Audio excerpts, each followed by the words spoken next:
Hello các bạn. Bây giờ mình sẽ ngồi đây ăn cơm để chờ các bạn đăng ký. Khi nào đủ 1.000 lượt đăng ký mình sẽ lên bờ.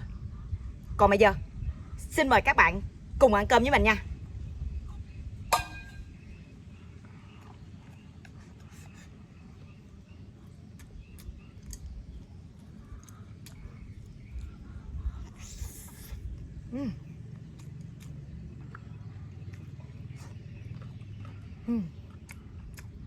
Xin mời các bạn nha.